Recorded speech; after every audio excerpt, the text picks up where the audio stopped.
Amen. Magandang umaga po sa ating lahat. Tayo na po ay magsisimula na sa ating Sunday worship celebration sa umagang ito. At inanyayaan ko po na ang lahat ay tumayo upang ating sama-samang awitan ng Panginoon.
Amen. Kung may mga Biblia po kayo, makipagbukas po kayo sa akin sa 2 Chronicles chapter 22 verse 15 to 22. At ganito po ang sinasabi.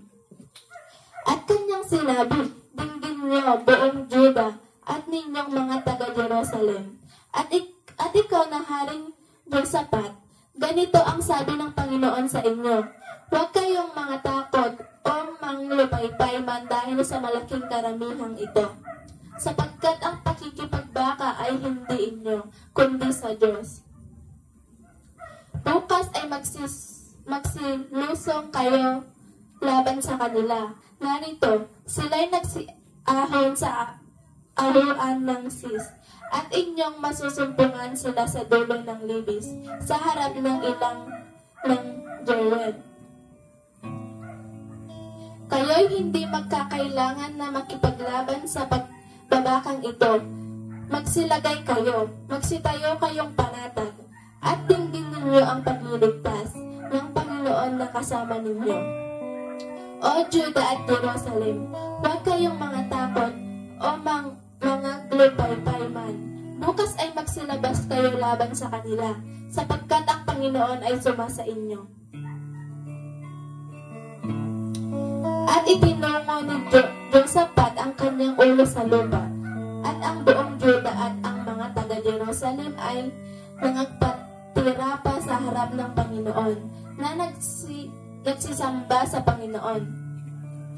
At ang mga Levita sa mga anak ng mga Kohatita at sa mga anak ng Koraita ay nagsitayo upang purihin ng Panginoon, ang Diyos ng Israel, ng totoong malakas na tinig.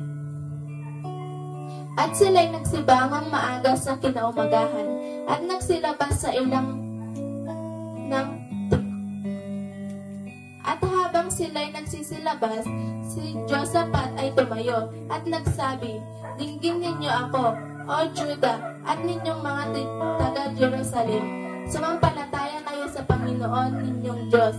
Sa gayo'y matatag kayo. Sumampalataya kayo sa kanyang mga propeta, sa gayo'y giginhawa kayo." At nang siya'y makakuhang payo sa bayan, kanyang inihalal sa kanila ang magsisiawit sa Panginoon at magsisipuri sa ganda ng kabanalan habang sila'y nagsisilabas na nagpapauna sa hukbo at magsipagsabi, "Magpasalamat kayo sa Panginoon, sapagkat ang kanyang kaawaan ay magpakailanman."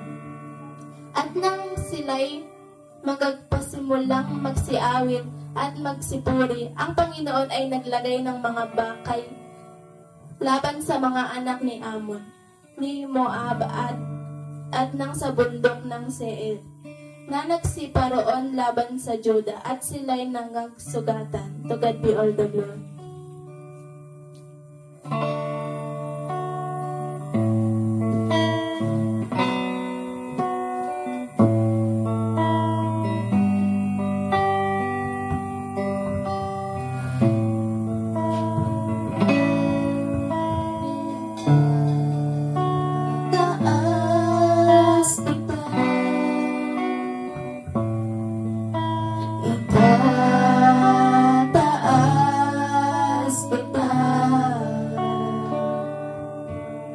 Sa buhay ko, sa puso ko,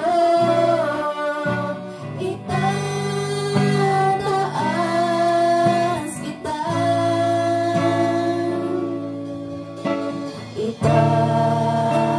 Itataas kita.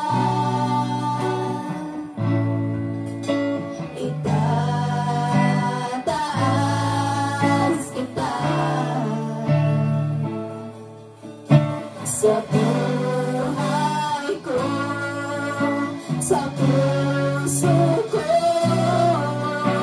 itataas kita.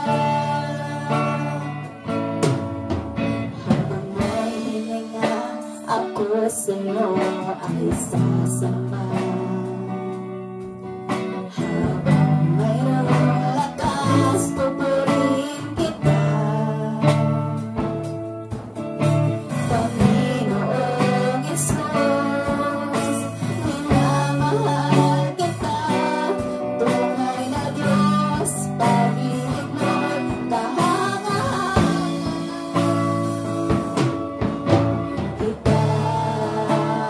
Itataas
Salamat sa bagong umaga, bagong pag-asa. Pagpurihin ka, Panginoon, sa iyong kadakilaan, kalwalhatian. At salamat sa buhay ng bawat isa. Patnubayan mo po kami, Panginoon. Bigyan mo kami ng katalinuhan, Panginoon, sa oras na ito, upang sa ganon, matimo sa aming mga puso't isipan ang lahat na bibigkasin ng aming pastor. Salamat din po sa kanyang buhay. Patnubayan mo rin po, Panginoon, ang kanyang buhay, Panginoon. Saan man po siya mapunta, pagpalain mo rin po siya. Salamat sa araw na ito at sa mga kapatiran na wala pa. Sana, Panginoon, ay lutuin mo rin po sila. Salamat in Jesus' name we pray. Amen.